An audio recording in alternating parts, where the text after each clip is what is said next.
Namu Myoho Renge Kyo.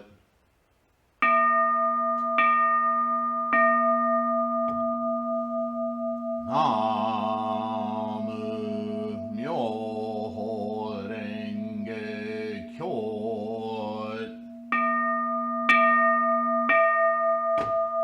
Namu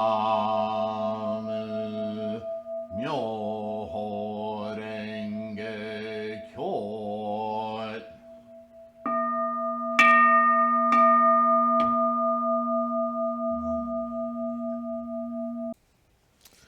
Namo Myoho Renge Kyo.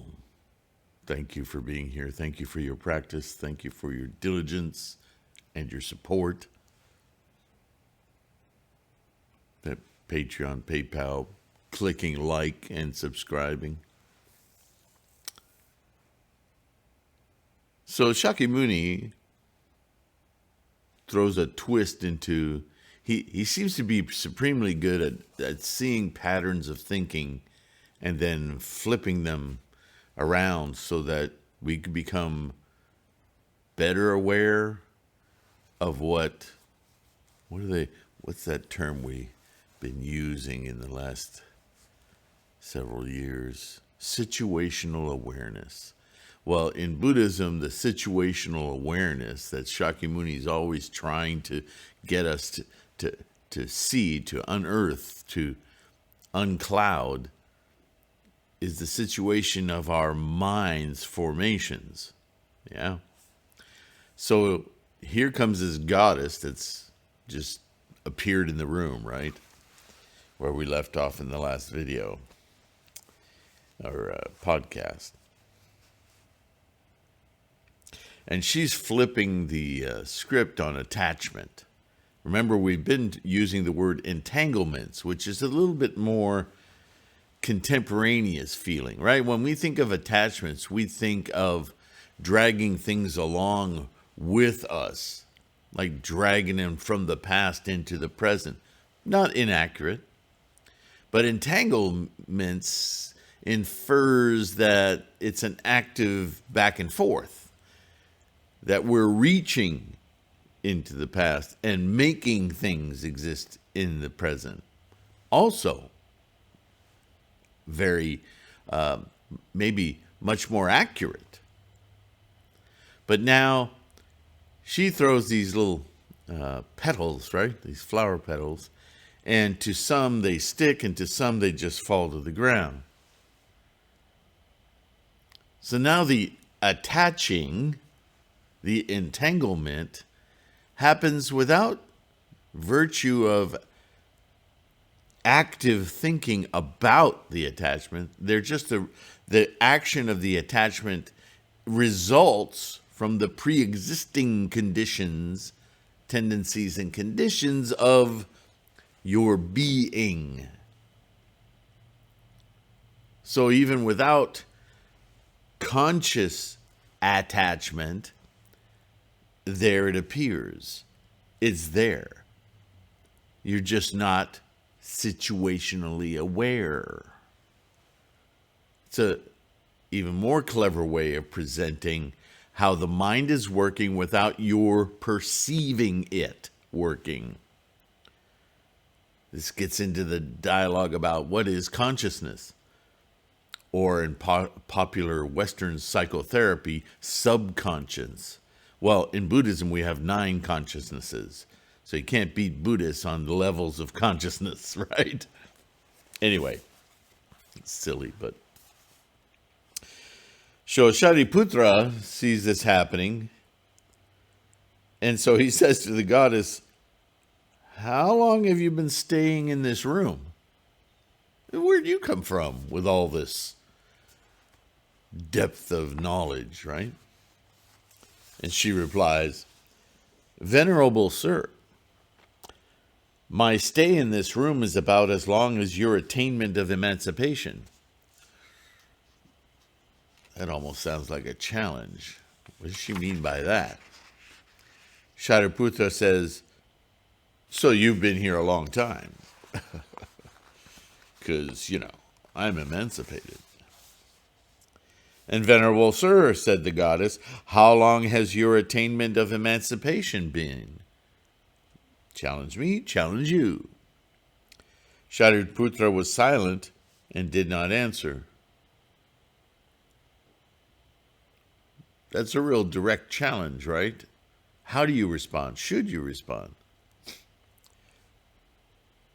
The goddess then says, with your great wisdom, Venerable Sir, why do you remain silent? Shariputra replied, emancipation cannot be spoken of in words. Therefore, I do not know what I can say to you. Sounds like a cover story, huh? The goddess says, words, writing, all are marks of emancipation. Why? Because emancipation is not internal, nor is it external, and not in between. Right? If you understand birthlessness, the nature of everything being moment, that the idea that it's hunting around, that it's something other, that's the attachment, that's the illusion, that's not emancipation. Speaking of emancipation as though it was other is duality. Do you see? Liberation, enlightenment, awakening, Buddha-ness is in everything. Because everything of this universe is existing moment to moment to moment to moment to moment.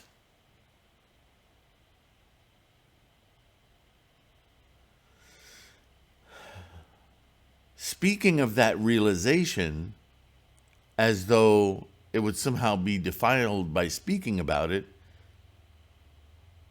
is nonsense, because speaking about it is a moment to moment to moment. Everything is a moment to moment to moment. Everything is enlightenment. It's just a perceptive shift. It's an understanding. It's an emancipation. It's a thought beyond comprehension, because comprehension is holding on to. Beyond comprehension is ising. Being.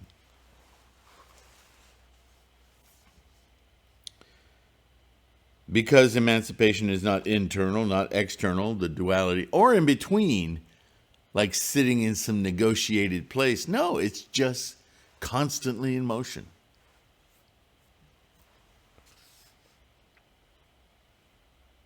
And words likewise are not internal nor external, not in between. Therefore, Shariputra, you can speak of emancipation without putting words aside. Why? Because all things that exists are marks of emancipation. Moments. A moment is a mark. It comes and goes. Comes and goes, comes and goes, comes and goes. Birthday.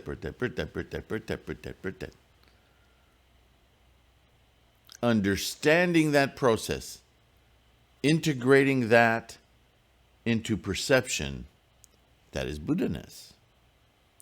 So everything is a mark, a manifestation of this process. It's all enlightenment. It's just a matter of how you perceive it. And how you perceive it is how you experience it. Shariputra says, doesn't emancipation mean putting aside lewdness, anger, and stupidity? Well, now he's relying on his precepts and his Hinayana teachings, yeah?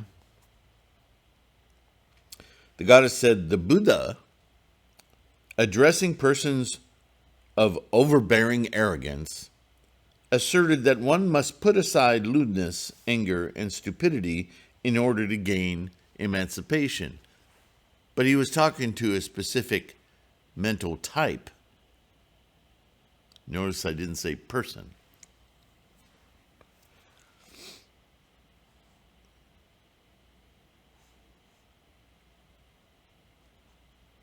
That is all. If he was addressing those who were free of overbearing arrogance, the Buddha asserted that the nature of lewdness, anger, and stupidity is emancipation itself. They're just more manifestations of what?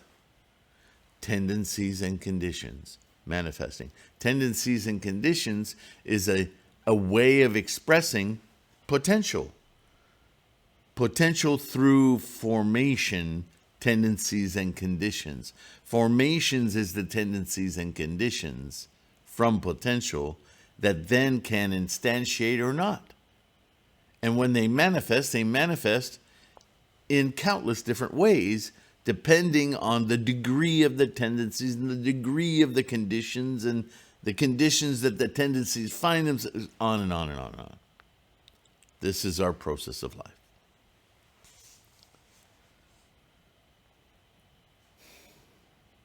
Shariputra says, excellent, excellent.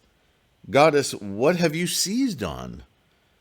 On what have you seen into that you speak with such eloquence? Everything you're saying, it's unassailable. It makes so much sense. Where'd this come from? Where'd you find this? Where's the magic thing?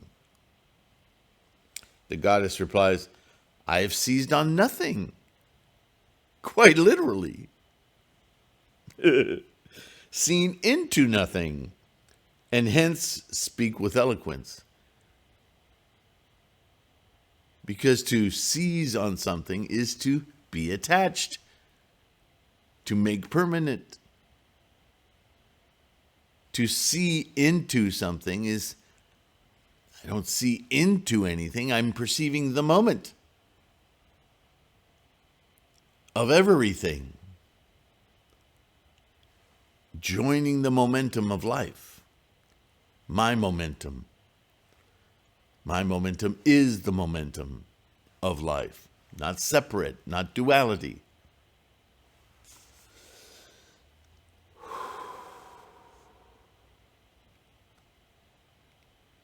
If one claims to have seized on something or seen into something, then in the light of the Buddha's law, one is being overbearingly arrogant. Why? Why are you being arrogant? Because if that's the way you term your enlightenment, then what you're claiming is that you possess it, that you are the owner of it. You're just participating in it. It is it. And you perceive it or you do not perceive it.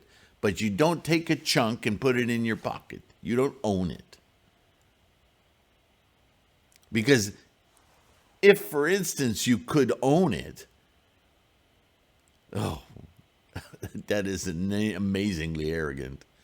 You got the whole universe in your mind. You can experience the whole universe in your mind, but you don't own it. How panicked would you be about losing it? It's ridiculous to think that you own it.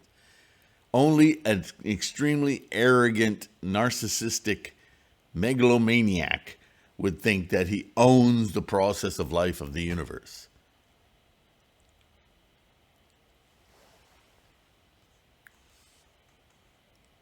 Shariputra asked the goddess, of the three vehicles, which do you pursue? Because this is always the argument back then. You know, we see through the sutras this constant reminder that people of learning and realization, the Shravakas and the Pratyeka Buddhas, and the aim of Hinayana, of Arhatness, have scorched the seeds of Buddhahood. They can't even possibly attain Buddhahood no matter how hard they try. And in Mahayana, there's this bodhisattva concept that puts them to shame. Constantly, that refrain. So there's the three. Learning, realization, bodhisattva. Sarvaka, Pratyeka Buddha, Bodhi. So really, Shariputra is asking a stupid question here. But he's a Sarvaka. That's his training, right? He hopes to be an Arhat one day. But the Lotus Sutra straightens him out on that. We're not there yet. We're in the Vimalakirti. Actually, Vimalakirti is trying to straighten him out on that. The personage of Vimalakirti is Shakyamuni talking to him, trying to slap him around to get him to understand what he's actually trying to do. But he's got to ask, because there's so much, he's bound in the politics of what he practices instead of the enlightenment. It's really frustrating to see, because he's not stupid, although he behaves with stupidity. Of the three vehicles, which do you pursue? Well, let's see. Let's see how good you are. That's the way I read that. How could he ask that question without it being some sort of either a challenge or the hope that she will transcend what he keeps hearing in these sermons and say, well, being a Shravaka ain't so bad. Who knows what's in the mind of Shariputra at this point? So he asks the question. And the goddess replies, I use the law of the voice hearer to convert living beings, and therefore I practice the way of the voice hearer, the Shravaka. I use the law of causes and conditions to convert living beings, and therefore I practice the way of the Pratyeka Buddha. Oh. I use the law of great pity, compassion, to convert living beings, and therefore I practice the great vehicle, the Mahayana teaching, the Bodhisattva teaching. Oh, so you practice all three? I hadn't really considered that before. I thought you had to be one or the other, right? So now I understand why this question was asked, because this is just Shakyamuni demonstrating, again, how we get narrowly focused. Shariputra, when one enters a grove of champak trees, one smells only the odor of the champak and does not smell any other odor. And in the same way, when one enters this room, one smells only the fragrance of Buddha rewards or merits, but takes no delight in smelling the fragrance of the voice hearers or the Pratyeka Buddha's rewards. Because hearing the Buddhas, the Bodhi merits, rewards, is far overreaching and powerful and meritorious and significant than these other two methods. So again, we put things in their proper order. But how we practice for the benefit of living beings, others, depends on their capacity. And ultimately, whether you're teaching from the perspective of a Shravaka or Pratyeka Buddha, because of the wisdom on applying that to assisting others, you're really operating in Bodhi all along.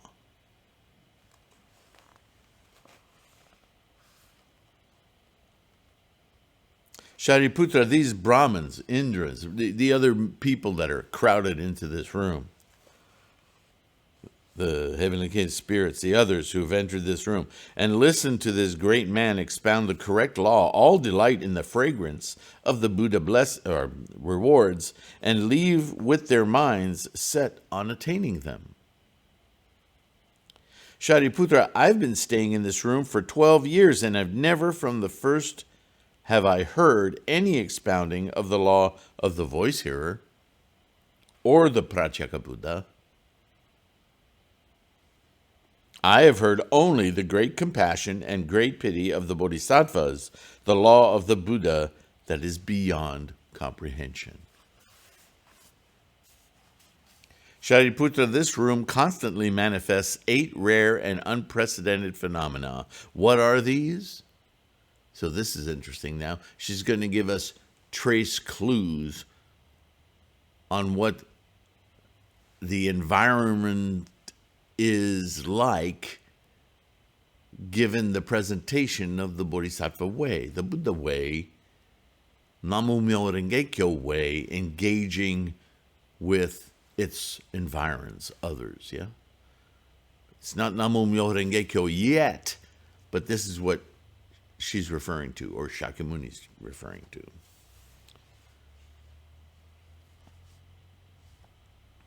What are these 8? This room is constantly flooded with rays of golden light and never change day or night. It's not lit by the shining of the sun or moon. This is the first rare and unprecedented phenomenon. So this is a mental exercise, right? Buddhism is about the mind. There's an enlightenment, a clarity of thinking, a knowing, the light in the attic. You're so clear in your understanding of the attic now that even if the light goes out, you know where to step. The light isn't dependent on the bulb, it's dependent on your mind.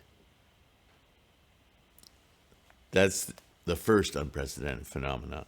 Those who enter this room are never troubled by defilements. This is the second rare, unprecedented phenomenon.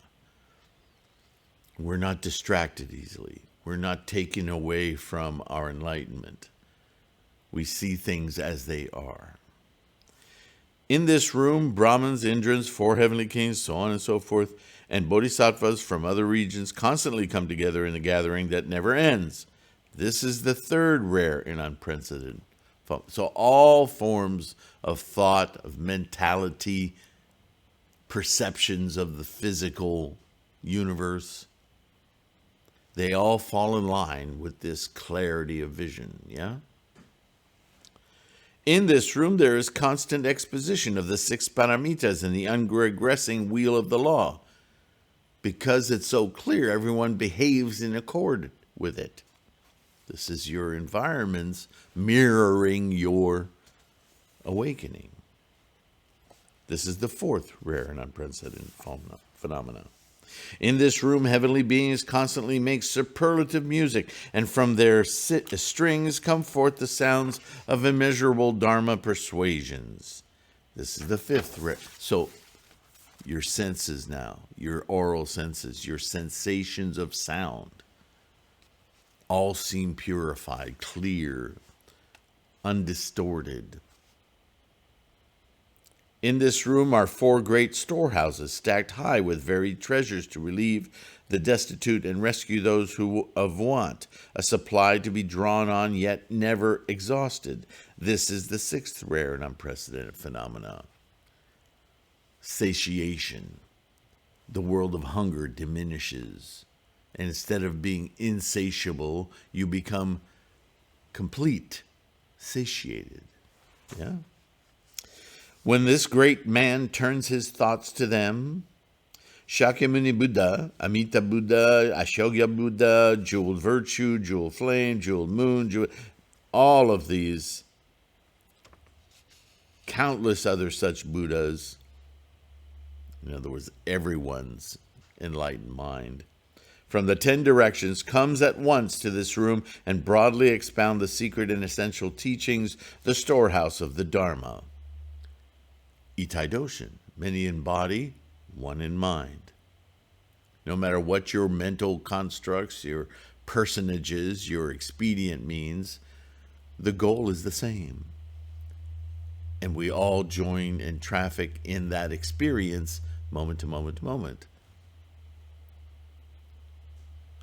And when they have finished expounding, they return to where they came from. This is the 7th rare, unprecedented thing. You take it with you as you course through the world as a bodhisattva.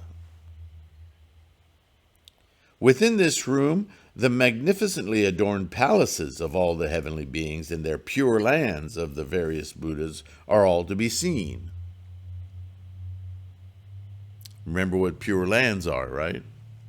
They're mental states. They're the environs in which you perceive the universe.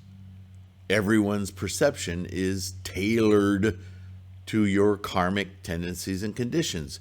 But all of us, no matter what our freight train of karma is, when we experience Buddha-ness, that experience is clear, freed, undistracted, and so it's equanimous. And when we leave the room with the others in the same mind state, we return, so to speak, to our bodhisattva perceptions of the universe, but they're united, although with specificity somewhat different because of our needs, of our tendencies and conditions, because of what we are cleansing, if you will. But we're all united in Buddha-ness, in the clarity and the amazement of the ever-changing universe, right? Moving with it. Sort of like the speed of light, if I can make an odd analogy.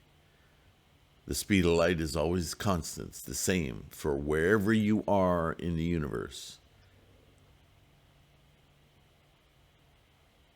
From your perspective, the speed of light is the same as somebody who's traveling on a ship,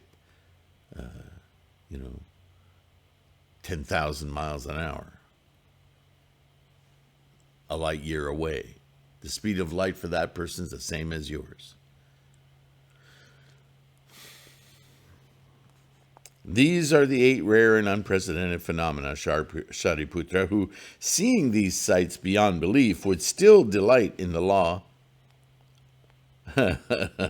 So, Shariputra, who, seeing these sights beyond belief, would still delight in the law of the voice hearers. Ouch. See how limited that is? Shariputra, why don't you change out of this female body? Okay, he just wants to challenge her now. Because there's a stigma, isn't there? There still is today. That for a long time, before Shakyamuni came along, women were not considered to be enlightenable. They're just possessions and tools of man. Man attained enlightenment. Women,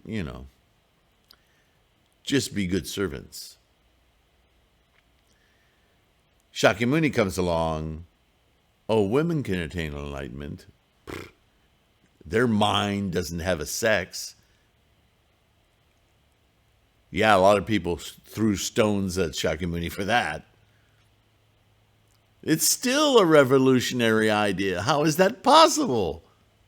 2022. So here's Shariputra in his arrogance. Why don't you change out of this female body? At least then we could take what you're saying with some value. What an insult, right? The goddess replied, for the past 12 years I've been trying to take on female form, but in the end with no success. What? What is there to change? If a sorcerer were to conjure up a phantom woman and then someone asked her why she didn't change out of her female body, would that be any kind of reasonable question? Oh man, she's tearing him a new one, right?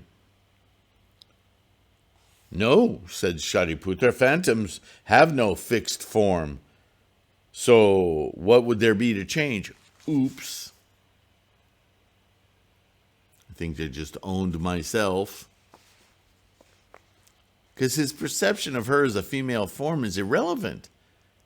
He's not dealing with her mind, which she's blown him away several times so far, and he's recognized that. So what's this? Why don't you change your form? Form? What definitions, what thoughts are you attached to? My form doesn't indicate who I am. My beingness indicates who I am.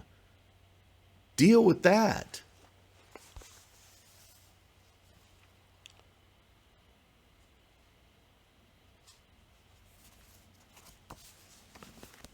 The goddess said, all things are just the same. They have no fixed form. Why aren't you getting this yet?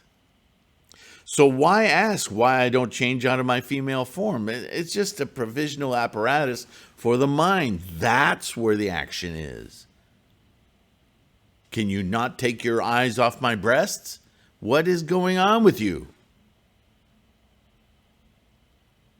You claim emancipation, and here you are attached to sex. How is that a reasonable question? At that time, the goddess employed her supernatural powers to change Shariputra into a goddess like herself. While she took on Shariputra's form, she swapped bodies with him. Feel better? And then she asked, why don't you change out of this female body? What? So many jokes here. Shariputra, now in the form of a goddess, replied, I don't know why I've suddenly changed and taken on a female body. The goddess said, Shariputra, if you change out of this female body, then all women can change likewise. Shariputra, who is not a woman, appears in a woman's body. And the same is true of all women. Though they appear in women's bodies, they're not women. Therefore, the Buddha teaches that all phenomena are neither male nor female. This is a samsaric proviso of mind to facilitate breeding, but that's the physical animal universe. That's not the mind. The mind is not female or male. The mind is the mind. It's the perceiving observer, experiencer of being. If you want to contain yourself in certain parameters, then you've lost the battle. You're back into attachments and passions and suffering and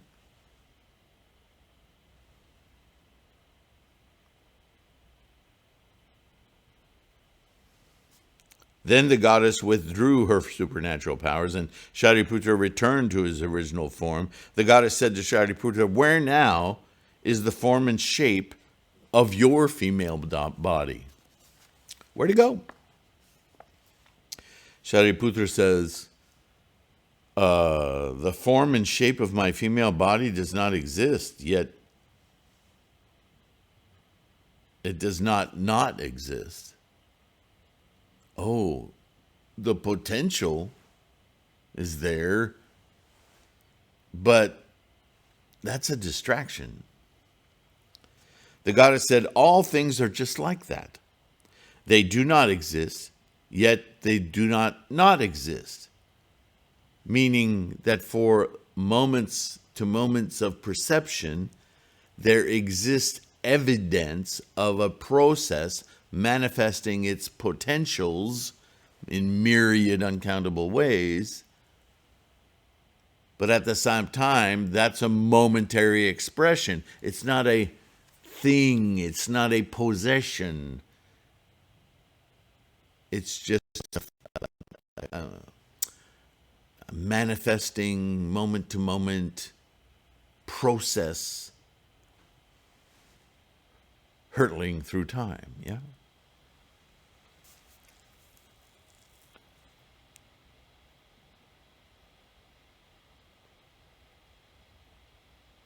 The goddess said, all things are just like that. They do not exist, yet they do not exist. And that they do not exist, yet do not exist, is exactly what the Buddha teaches. Shariputra said to the goddess, when your present existence comes to an end, where will you be reborn? Man, he's stuck.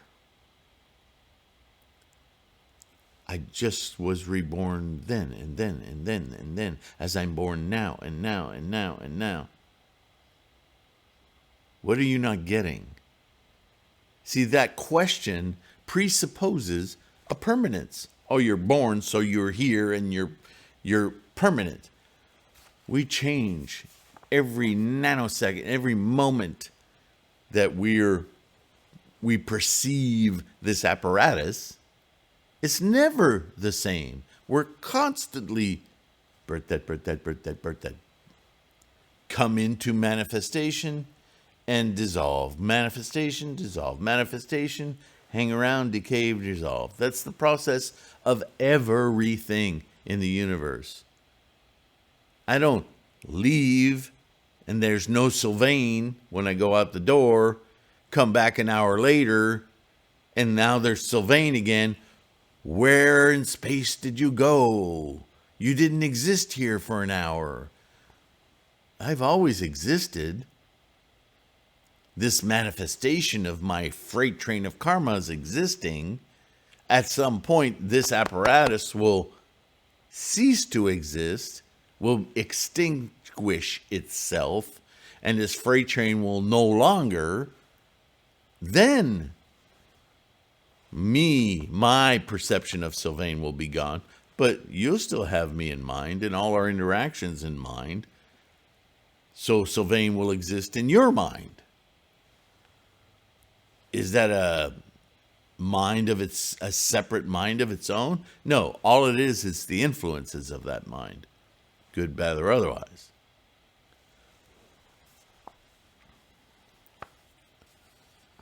Let's continue. How are we doing, Tom? Great. Goddess replies, the way the Buddha is born in his transformation body, that's how I'll be born. So now we're talking about the three bodies of Buddha again.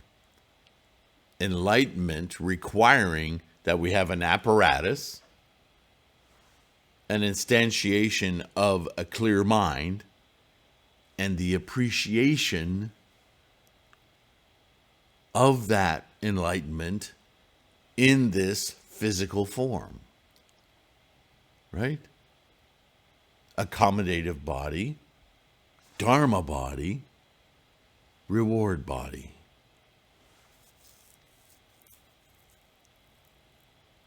That's all there is. I don't leave and come back. When your present existence comes to an end, where will you be reborn? Same place I came from all along. Buddha-ness. I'm just part of the process of the universe.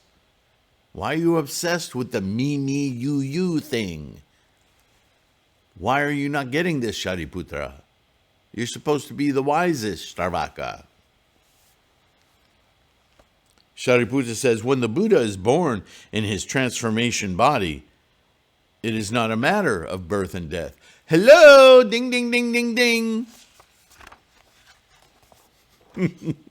The goddess said, it's that way with living beings too.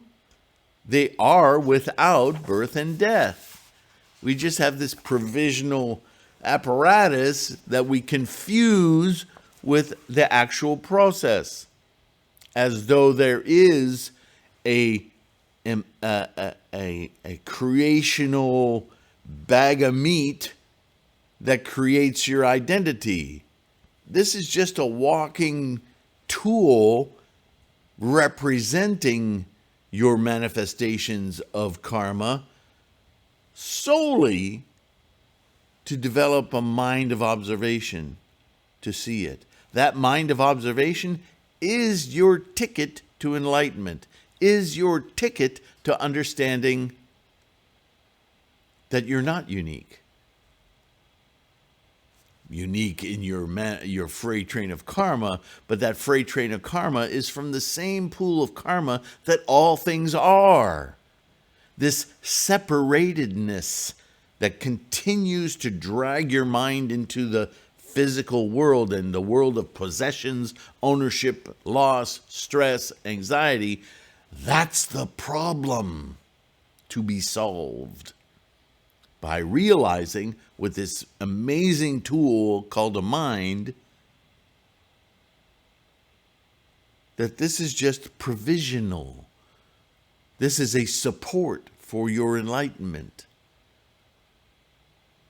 You should try every moment to have that enlightenment, because you're only going to have it for a very brief period of time, and then it will poof, go away. If you're not living that way, then what are you living?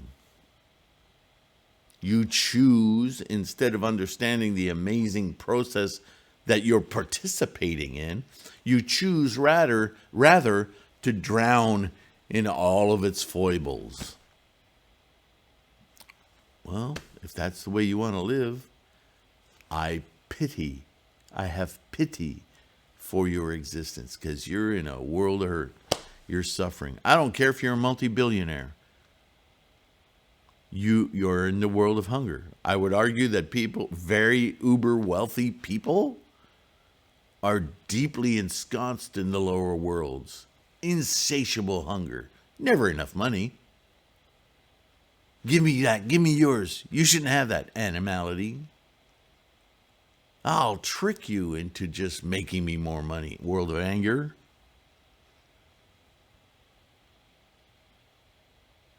Can't ever really feel pleasure. World of hell. It's so obvious. I'm not saying wealth is bad. Don't misunderstand me. I'm talking about, the billionaires and millionaires out there, and there are exceptions. Many of those people with lots of money use their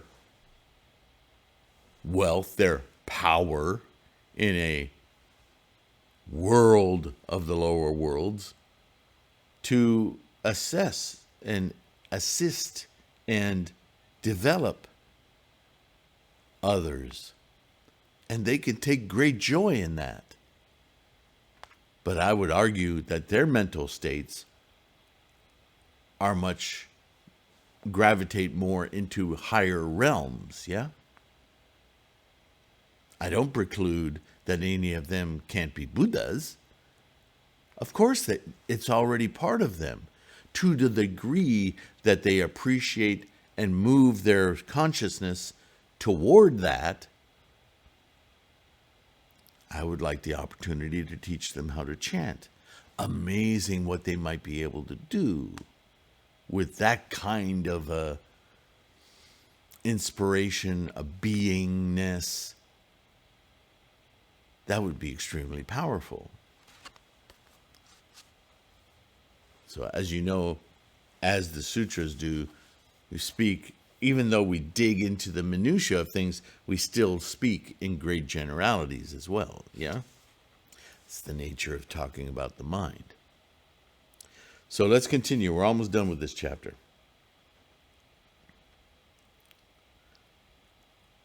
Shariputra says to the goddess then, how long will it be before you attain Anuttara Samyak Sambodhi? God, he's so insulting. So he says to this goddess, which I remind you, simply appeared in this room, has already demonstrated to Shariputra that she knows more in a tip of her little finger about enlightenment than he does, has expressed to him how she lives her life with all three, depending on who she's talking to, Sarvaka, Pratyeka, Buddha, or Bodhi. She speaks with eloquence, Shariputra's own words. He's still wrestling with the fact that, one, she's a female. Two, that she's embodied there. He swapped bodies with her. He's still obsessed about herness. Yeah? And he says, so when are you going to be enlightened? Man. Yeah. So what does she say? The goddess replied, Shariputra, when you revert to the state of a common, unenlightened mortal, then I will succeed in gaining Anuttara Samyak Sambodhi. In other words, in the next moment.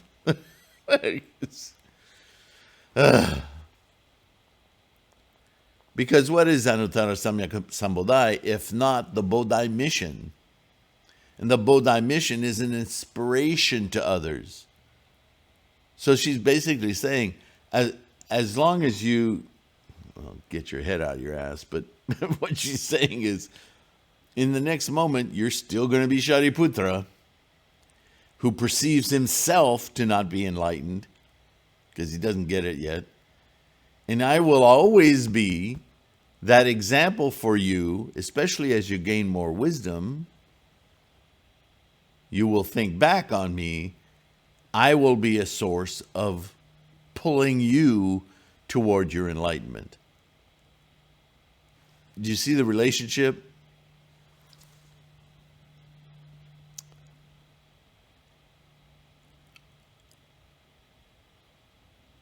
Shariputra says, it is unthinkable that I should become a common mortal again, but you are.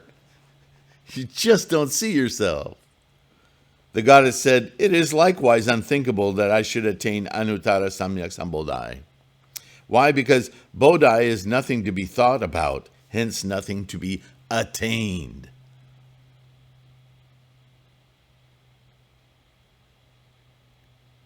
It's nothing to be attained. So there's a lot of verbiage we read about attaining enlightenment, attaining Buddha-ness. But the fact of the matter is we don't attain anything. We awaken to it. It's already there. It is the universe itself. The process of all phenomena. How do you attain that? That assumes you're someplace else.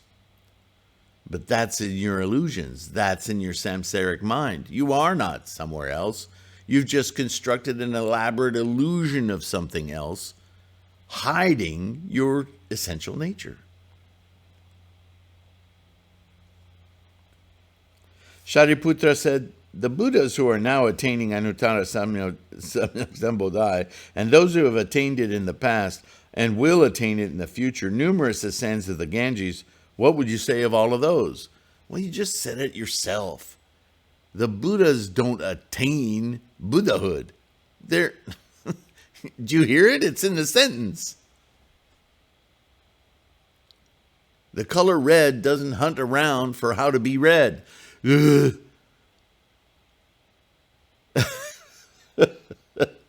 The goddess said, we use the numbers of everyday language, and so we speak of those as belonging to the three existences of past, present, and future. But this is not to say that Bodhi knows anything of past, present, and future. Because Bodhi is now. Past is not now. It's your memories, your history, your backlog of attachments, of experiences. When you think of them now, you're making them you're making them real for your mind, but they're not. And that would be like picking up a Polaroid of a place you were 30 years ago, waving it in the air and being there. It's ridiculous to think that way, and yet that's what we do. Oh, but I feel something. Sure, you feel something now. You don't feel what you felt then. Oh, but it feels like, because you're convincing yourself that what you feel now is of the past.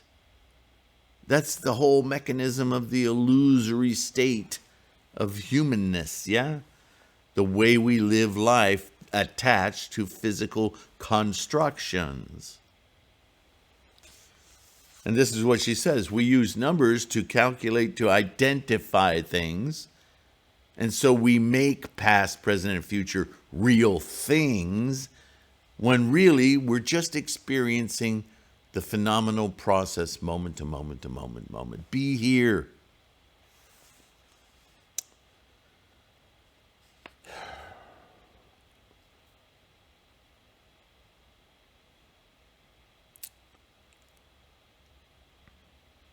But this is not to say that a Bodhi knows anything of past, present, and future.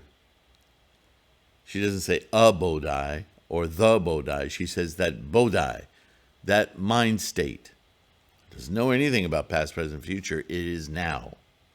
Then the goddess says, Shariputra, you've attained the way of the Arhat. She didn't say you attained Arhat. She said you attained the way of the Arhat. That's an appropriate use of the term attained, because you have trained your behavior in the precepts, rules, and mired in definitions of attachment to an idea of an arhat.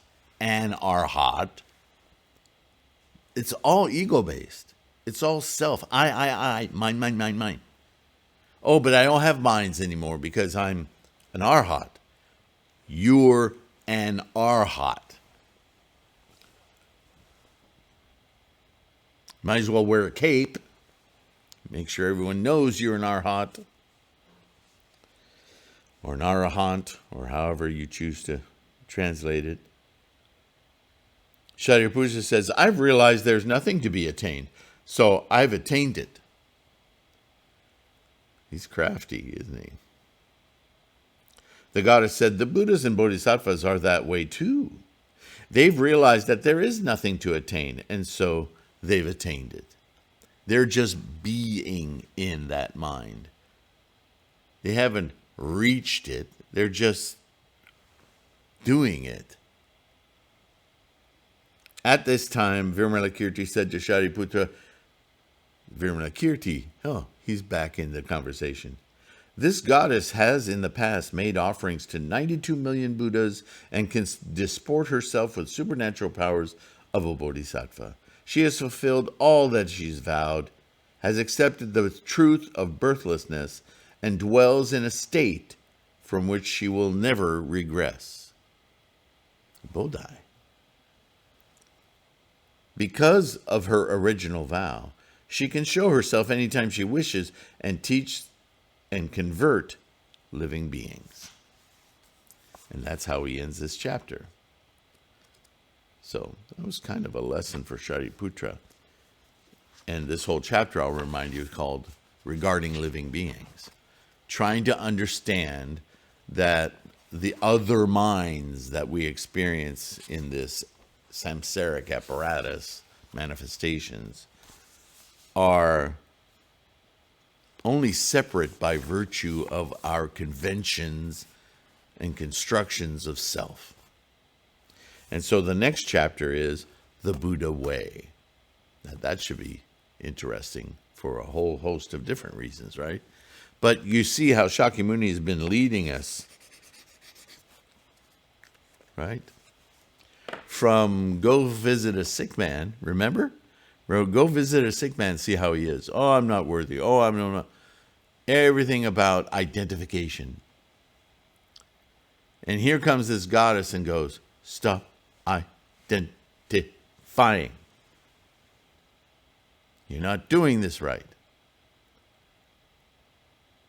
So finally, she's got Shariputra's attention, and Vimalakirti, as always, points out, this is the process. And what are we doing all this for? What's the process about? The Buddha way. So I will leave that for the next video, the next chapter, if you will.